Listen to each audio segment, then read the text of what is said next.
grade 9. Bago kayo magsiupo, ay maaari ko bang tawagin si Leia upang pangunahan ng pagdarasal ngayong araw? Amen.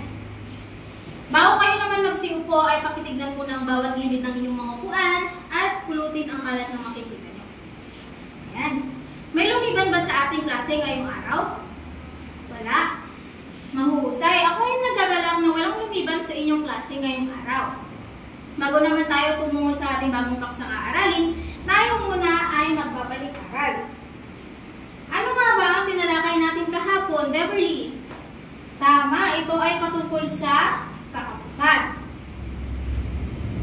Bago naman tayo tumungo sa ating bagong paksang aaralin, tayo muna ay magkakaroon ng isang aktibidad. Gusto nyo ba yon? Ang ating laro ngayong araw ay tatawagin natin 4 picks 2 words.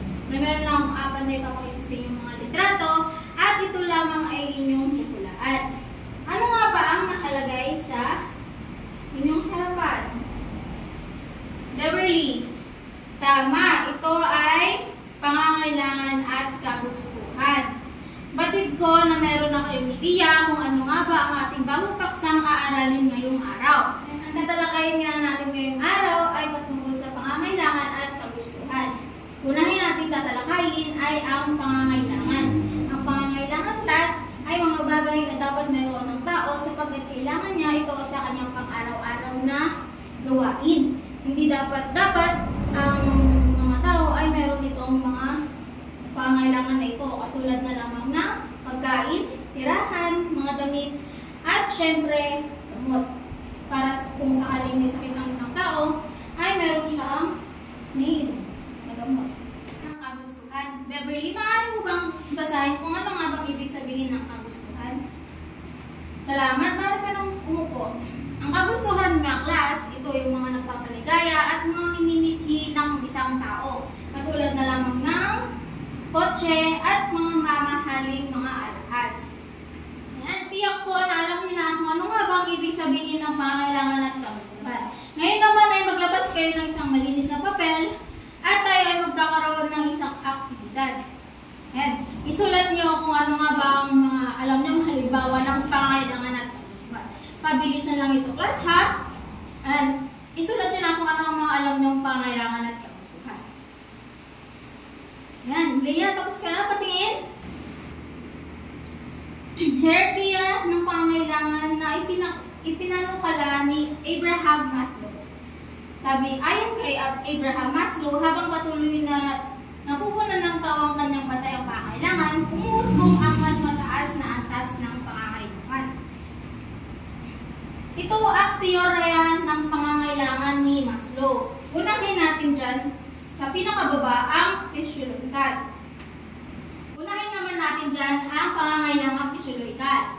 Nakapulog dito ang pangangailangan ng tao katulad na lamang ng pagkain, tubig, hangin, pagtulog, kasuotan, at tirahan. Kapag hindi natugunan ng mga pangangailangan na ito, ay maaari magkasakit ang isang tao o humantong ito sa pagkamatay.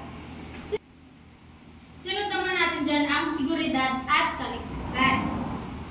Ang seguridad at kaligtasan, kabilang dito ang mga pangangailangan para sa kaligtasan at katiyakan ng buhay gaya ng hanap buhay, pinapupunang yaman at seguridad para sa sarili at sa pamilya. Naintindihan niyo ba, class? Sunod naman natin ang pangangailangang panlipunan. Ang pangangailangang panlipunan, kabilang dito ang pangangailangan na magkaroon ng kaibigan, kasintahan, pamilya at ng anak. Kailangan natin magkaroon ng mga ito para hindi magdulot ng kalungkutan at pagkaligalig ang sinumang hindi matutunggulan ng pangangailangan ito. Sunod naman natin dyan ang pagkamit ng respeto sa sarili at respeto ng ibang tao. Yan. Kailangan ng tao na maramdaman ang kanyang halaga sa lahat ng pagkakataon. Yan. Ang respeto ng ibang tao at tiwala sa sarili ay nagpapataas ng kanyang dignidad bilang tao. Ayan. Ang mga kakulangan sa atas na ito ay maaaring magdulot sa kanya ng mababang moralidad at paniwala sa sarili at magmula sa pagkakapahiya at pagkatalo. Kapag hindi nga natugunan ang pangangailangan na ito, class, ay maaaring magkaroon ng depresyon o anxiety ang mga tao na hindi matutugunan ang pangangailangan na ito. Naiintindihan niyo ba? Ayan. Sunod naman natin ang kaganapan ng pagkatao.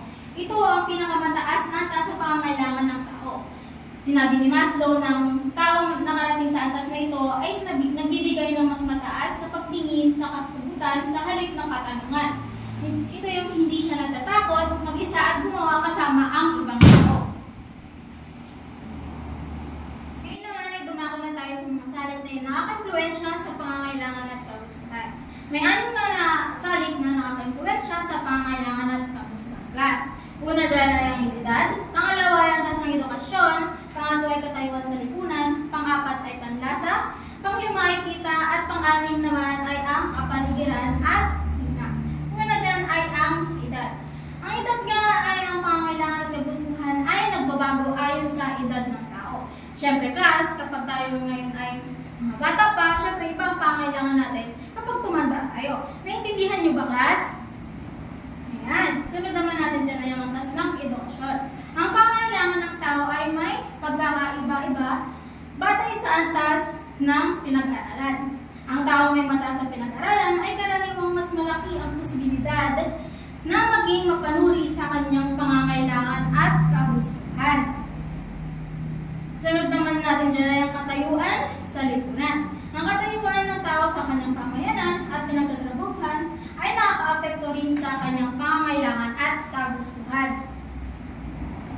Sunod naman natin dyan ang panlasa. Isa sa mga salik na nakakapagpabago sa mga pangangailangan ay ang panlasa. Siyempre, ang mga panlasa sa estilo at pananamit ng gupit ng buhok. Siyempre, iba-iba naman tayo kapag matanda na tayo, ibang estilo ng gupit ng buhok. Iba din ang sa kabataan. Naiintindihan niyo ba, class? Sunod naman natin dyan ay ang kita. Malaki ang kinalaman ng kita sa pagtugon ng tao sa kanyang pangangailangan at kagustuhan. Kapag maliit ang kita ng isang tao, pinagkakasya niya lang ito sa kanilang pangangailangan sa kanilang bahay. Patulad na lamang ng pagkain at damit. Sunod naman natin, class, ang kapaligiran at klima. Ang kapaligiran pisikal ay nakakapekto sa pangangailangan ng tao. Kung malapit sa dagat ang isang lugar, kalimitan sa hanapbuhay ng mga tao rito ay pangingisda. Kaya malaki ang pangangailangan sa mga produktong pangingisda. Kung malamig naman sa lugar, maaaring maghagad ang mga tao ng produkto kagaya na lamang ng heater. Hindi ba? Kapag mainit naman, class, ay naghahangad ng isang tao ng electric fan o air condition unit.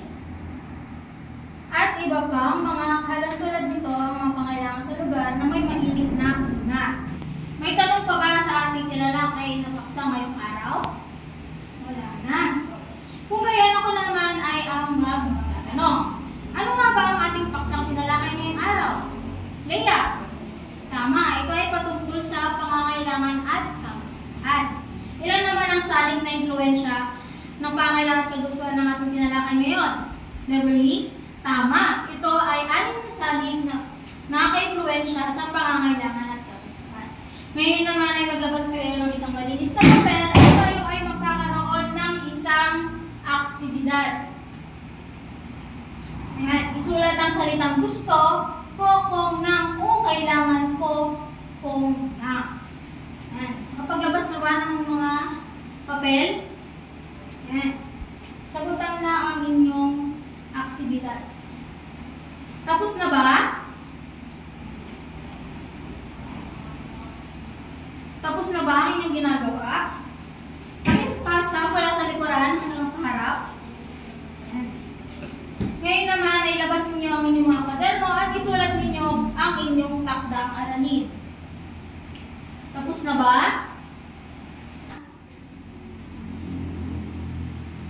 Ayan. Salamat sa inyong pakikinig.